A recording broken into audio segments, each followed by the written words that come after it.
The Election Commission is in partnership with the Prime Minister and the Home Minister, and they have destroyed the democratic foundations of this country. This is a systematic method that has been evolved by the Prime Minister, by the BJP, and by the Election Commission to kill the Constitution and to kill Indian democracy. Indian democracy के मुल्क के अंदर और मुल्क के बाहर image के लिए बहुत बुरा जमाना है। दुनिया के सबसे बड़ी डेमोक्रेसी कहलाने वाला इंडिया इस वक्त सिस्टमेटिक इलेक्शन फ्रॉड या ऑर्गेनाइज्ड इलेक्शन रिगिंग के इल्जामात की जकड़ में है। इंडिया के गली कूचे में प्राइम मिनिस्टर मोदी पर इलेक्शन चोरी का शोर मचा हुआ है, जबकि अहम बात यह है कि भारत की डेमोक्रेसी का चेहरा किसी आम शख्स ने बेनकाब नहीं किया, बल्कि ऑपोजिशन लीडर और इंडिया की फाउंडिंग पार्टी कांग्रेस के सरबराह राहुल गांधी ने संगीन इलेक्शन रिगिंग की निशानदेही की है।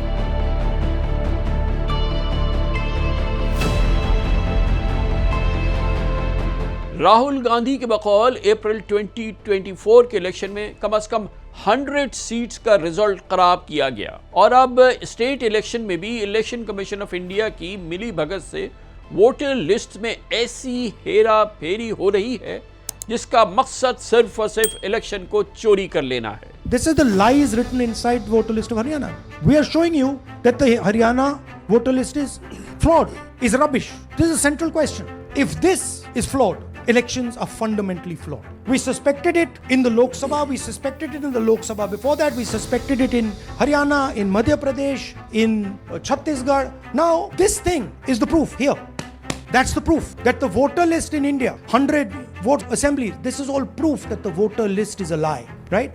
If the voter list is a lie, there is no democracy. इस बड़े पैमाने पर इल्जामात ने दुनिया की सबसे बड़े डेमोक्रेटिक स्ट्रक्चर में एक दरार नहीं बल्कि अर्थक्वेक, जलजला पैदा कर दिया है इंडिया के इलेक्शन स्ट्रक्चर के अंदर। वहां आजादी के बाद से अब तक दर्जनों इलेक्शन हुए, कई हुकूमतें आईं और गईं, इलेक्टोरल इरेगुलरिटीज के मुद्दे उठाए गए, लेकिन इलेक्शन के रिजल्ट्स को तस्लीम करना एक सियासी रिवायत थी इंडिया में और यही पहलू इंडियन डेमोक्रेसी की एक ताकत समझा जाता था। लेकिन आज इंडियन डेमोक्रेसी का ये बुत पाश हो गया है। 2014 और 2019 के इलेक्शन में भी कांग्रेस ने पब्लिकली अपनी शिकस्त तस्लीम की थी। 2024 के इलेक्शन पर भी कांग्रेस शुरू में खामोश थी, लेकिन अब जब इलेक्शन रिगिंग का गड़बड़ घोटाला सामने आया है तो कांग्रेस बीजेपी और प्राइम मिनिस्टर मोदी की मशकूक और एक सस्पेक्ट कामयाबी को तस्लीम करने को तैयार नहीं है। कांग्रेस और दूसरी बड़ी पार्टीज वोटर लिस्ट से लाखों नाम निकालने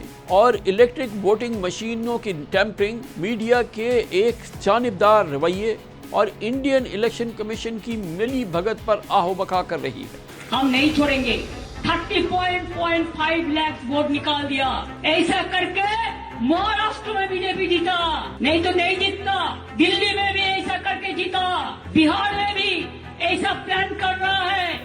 समाजवादी पार्टी ने 18,000 वोट जो बीजेपी के इशारे पे डिलीट किए गए थे, जो वोट लोग नहीं डाल पाए थे, विद एफिडेविट हम लोगों ने इलेक्शन कमीशन को दिया था। उसके बावजूद भी किसी भी आरओ पर, किसी भी बीएलओ पर कोई कार्रवाई इलेक्शन कमीशन ने नहीं की। कौन नहीं जानता कि अप्रैल 24 के बाद इंडियन इलेक्शन में रजिस्टर्ड वोटों की तादाद 96 करोड़ 80 लाख बताई गई, जिनमें से 64 करोड़ 20 लाख वोट कास्ट हुए और 66.3% का मैसिव टर्नआउट दिखाया गया, यानी लोगों का सैलाब वोट डालने आया था। फिर भी इलेक्शन में बीजेपी अपने इंतखाबी नारे अब की बार 400 पार को तो पूरा नहीं कर सकी और सेंटर में बीजेपी बड़ी मुश्किल से 240 सीट्स हासिल कर सकी, जबकि नरेंद्र मोदी को लोकसभा में 272 का नंबर अपने एलाइज की मदद से पूरा करना पड़ा था। आज भी लोकसभा में बीजेपी और इसके एलाइज के पास 293 सीट्स हैं, जबकि कांग्रेस की सरबराही में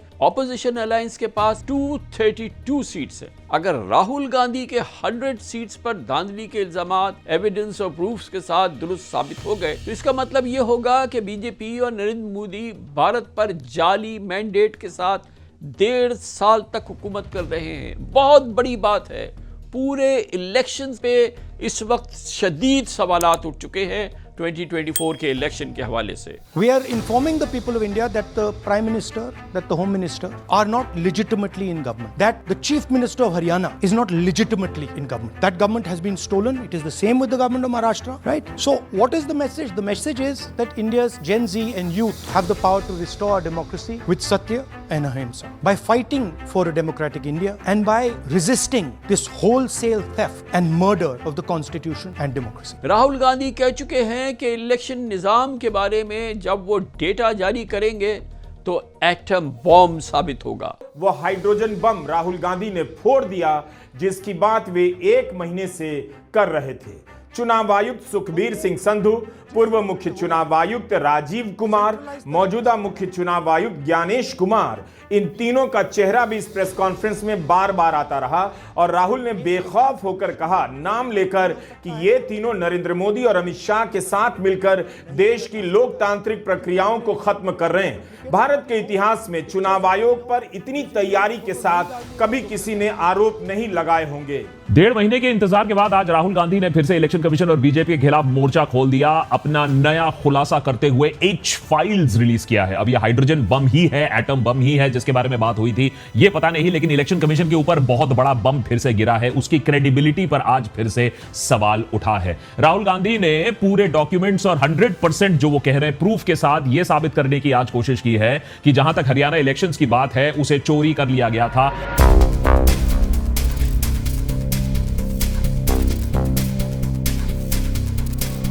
राहुल गांधी के इन धमाकाखेज इल्जामात के साये में भारत की गरीब तरीन रियासतों में से एक, जो कि बड़ी आबादी वाली रियासत भी है, बिहार में आज इलेक्शन के पहले मरहले का आगाज हो गया है। बिहार के चीफ मिनिस्टर नीतीश कुमार की जनता दल पार्टी मोदी हुकूमत की एक अहम इत्तेहादी है, लेकिन धांधली के इल्जामात की वजह से जनता दल की कामयाबी भी खतरे में है। 2 माह पहले इलेक्शन कमीशन ऑफ इंडिया ने बिहार के लिए प्रोविजनल वोटर लिस्ट जारी की थी, जिन पर ऑपोजिशन ने सवाल उठाया कि आखिर इलेक्शन से 3 महीने पहले वोटर लिस्ट का जायजा क्यों लिया जा रहा है। यह बात भी दुरुस्त है कि प्रोविजनल वोटर लिस्ट में गलत तस्वीरें, मरे हुए लोगों के नाम और पते एक ही एड्रेस पर सैकड़ों वोटर्स रजिस्टर थे। वोटर लिस्ट में ये गलतियां या धांधलियां या सोशल मीडिया पर वोट चोरी जैसे हैशटैग के साथ छा गई थी। लाखों की तादाद में लोग वोटर लिस्ट की कारीगरी पर रील्स पोस्ट कर रहे हैं। इंडिया के सोशल मीडिया में तूफान मचा हुआ है। राहुल गांधी ने प्रूफ्स दिए हैं, साबित किया है कि कर्नाटक में भी इलेक्शन सॉफ्टवेयर के जरिए हजारों वोटर्स को लिस्ट से जानबूझकर निकाल दिया गया। राहुल गांधी ने यह भी कहा कि जिन्हें वोटर लिस्ट में मुर्दा करार दिया गया, उनमें से कुछ लोग तो पिछले हफ्ते ही उनसे दिल्ली में मुलाकात करने आए थे। ये तमाशा था जो पूरे इंडिया ने देखा। भारत में इलेक्शन धांधली का चौंका देने वाला एक एलिमेंट ये भी है कि बिहार की नई वोटर्स लिस्ट में 7 करोड़ 24 लोगों के नाम हैं और ये लिस्ट 2000 की लिस्ट से भी 65 लाख कम वोटर्स पर मुश्तमिल है, जबकि पिछले 22 इयर्स में बिहार में वोट देने की उम्र के लोगों में 1 करोड़ से ज्यादा इजाफा हुआ है। हिंदुस्तान टाइम्स की रिपोर्ट के मुताबिक बिहार का डिस्ट्रिक्ट किशनगंज, जहां सबसे ज्यादा मुसलमान आबादी है, वहां सबसे ज्यादा वोटर्स कम हुए। Carnegie endowment for international peace के डायरेक्टर मिलान वेशव का कहना है कि यह हकीकत है कि हर नए इलेक्शन में काफी सीरियस वीकनेसेस, रिगिंग्स वगैरह होती हैं जो इंडियन डेमोक्रेसी का चेहरा बिगाड़ रही है। New Delhi based think tank centre for the study of developing societies के एक सर्वे के मुताबिक 2019 के इलेक्शन के बाद इंडियन इलेक्शन कमीशन पर इंडियन पब्लिक का कॉन्फिडेंस, ट्रस्ट मुसलसल कम हुआ है। इस सर्वे में बताया गया कि 50% से ज्यादा लोग समझते हैं कि इलेक्शन कमीशन मोदी गवर्नमेंट के प्रेशर में काम कर रहा है। इलेक्शन कमिश्नर जानबूझकर बेईमानी कर रहा हो, वोट चोरी कर रहा हो, लोकतंत्र पर धब्बा लगा रहा हो और इस चीज के खिलाफ सबूत भी मौजूद हो, फिर भी उनके खिलाफ केस नहीं किया जा सकता। कानून में सरकार ने बड़ी चालाकी से एक चीज ऐड कर दी कि कोई भी चीफ इलेक्शन कमिश्नर या इलेक्शन कमिश्नर अपनी ऑफिशियल ड्यूटी करते हुए चाहे कुछ भी कहे, कुछ भी करे, उनके खिलाफ किसी भी कोर्ट में कोई भी सिविल या क्रिमिनल प्रोसीडिंग्स नहीं हो सकते। कोई भी सरकार आखिर ऐसा क्यों करना चाहेगी? इसी कानून के तहत दोस्तों ज्ञानेश कुमार को चीफ इलेक्शन कमिश्नर अपॉइंट किया गया। उन्हें अपॉइंट करने वाली कमेटी में मौजूद थे खुद नरेंद्र मोदी और अमित शाह। राहुल गांधी भी थे, लेकिन 2:1 का वहां पर वोट है। और आज इन्हीं ज्ञानेश कुमार पर सवाल उठ रहे हैं। ये खुद मशीन रीडेबल वोटर लिस्ट और सीसीटीवी फुटेज पर कुंडली मारकर बैठ गए और फिर प्रेस कॉन्फ्रेंस में आकर चिल्लाते हैं कि एविडेंस कहां है, एविडेंस लेकर आओ। सारा एविडेंस तो अपनी पॉकेट में रख रखा है, पब्लिक को क्यों नहीं दिखा देते? बिहार की सूरत हाल पर इंडियन इलेक्शन कमीशन ने ये लॉजिक पेश की कि बिहार में पुरानी वोटर्स लिस्ट में 65 लाख लोग और यानी कि वोटर्स में 22 लाख लोग मर चुके हैं। 7 लाख वोटर्स के नाम लिस्ट में दोबारा लिखे हुए थे और तकरीबन 36 लाख वोटर्स बिहार छोड़कर दूसरी रियासतों में जाकर अपना वोट वहां रजिस्टर करा चुके हैं। इलेक्शन कमीशन के इस जादुई फॉर्मूले के बाद कांग्रेस समेत इंडिया की तमाम ऑपोजिशन पार्टीज तिलमिला गई हैं और chief election commissioner Gyanesh Kumar के खिलाफ वोट चोरी का इल्जाम लगाकर उनके इम्पीचमेंट की मूवमेंट चलाने पर गौर कर रही हैं। लेकिन इसके लिए पार्लियामेंट में 2/3 मेजॉरिटी चाहिए, जो फिलहाल ऑपोजिशन के पास नहीं है। ऐसा नहीं कि पूरे इंडिया में बीजेपी मुखालिफ माहौल बन गया है। अब भी हिंदुत्व के करोड़ों फॉलोअर्स बीजेपी के साथ हैं। प्राइम मिनिस्टर मोदी की बायोग्राफी लिखने वाले राइटर नीलांजन मखुपाध्याय के मुताबिक मोदी जी पर रिगिंग के इल्जाम दरअसल ऑपोजिशन की पॉलिटिकल स्ट्रेटजी है ताकि इलेक्शन को सस्पेक्ट बनाया जाए और इलेक्शन कमीशन ऑफ इंडिया को प्रेशर में लाया जाए। हैरानकुन बात तो ये भी है कि बीजेपी ने राहुल गांधी के इल्जामात पर किसी इंक्वायरी तक की हामी नहीं भरी है और उन्हें मन घड़त करार देकर यकसर रिजेक्ट कर दिया है। बिहार के एक इलेक्शन मीटिंग में वजीर दाखिला अमित शाह ने राहुल गांधी पर झूठा नैरेटिव फैलाने का इल्जाम लगाया। राहुल बाबा 4 महीना पहले एक घुसपैठिया बचाओ यात्रा लेकर निकले थे। उनका कहना है घुसपैठिए को मतदाता सूची में रहने दीजिए। मैं आज रामनगर की भूमि से कहना चाहता हूँ, राहुल बाबा जितनी यात्रा निकालनी हो निकालो, जितनी प्रेस कॉन्फ्रेंस करनी हो करो। भारतीय जनता पार्टी देश भर से एक एक घुसपैठिए को चुन चुन कर निकालने का काम करेंगे।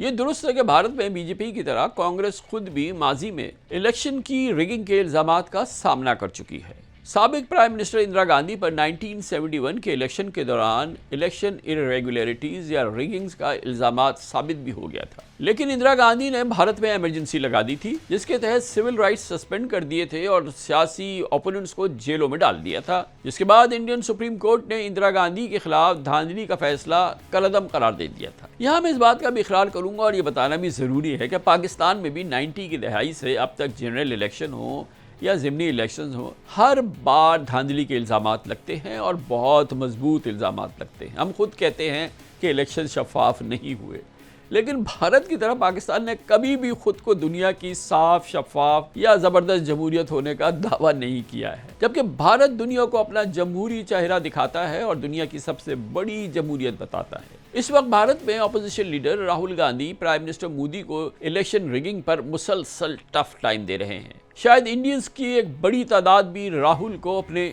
अगले प्राइम मिनिस्टर के तौर पे देख रही है। पाकिस्तान में जंग के से शिकस्त के बाद वैसे भी मोदी जी की पब्लिक रेटिंग में कमी आ रही है। इन सारी बातों से हटकर एक इम्पॉर्टेंट बात यह है कि बीजेपी के झंडे तले नरेंद्र मोदी ने इंडिया के चेहरे पर लगा सेकुलरिज्म और डेमोक्रेसी का एक नकाब जो है या जो उसका इमेज था उसको ख़राब किया है। अब भारत में सिर्फ इलेक्शन रिगिंग पर सियासी पॉलिटिकल स्ट्रगल नहीं, बल्कि अवाम के ट्रस्ट और बीजेपी के दरमियान एक बहुत बड़ी गल्फ, एक गहरी खलीज पैदा हो गई है, एक फासला है। और ये सवाल भी जहनों में उभरने लगा है कि अब नरेंद्र मोदी 2029 में 4th टाइम, चौथी बार प्राइम मिनिस्टर बनने के लिए इलेक्शन में खड़े भी होंगे या नहीं।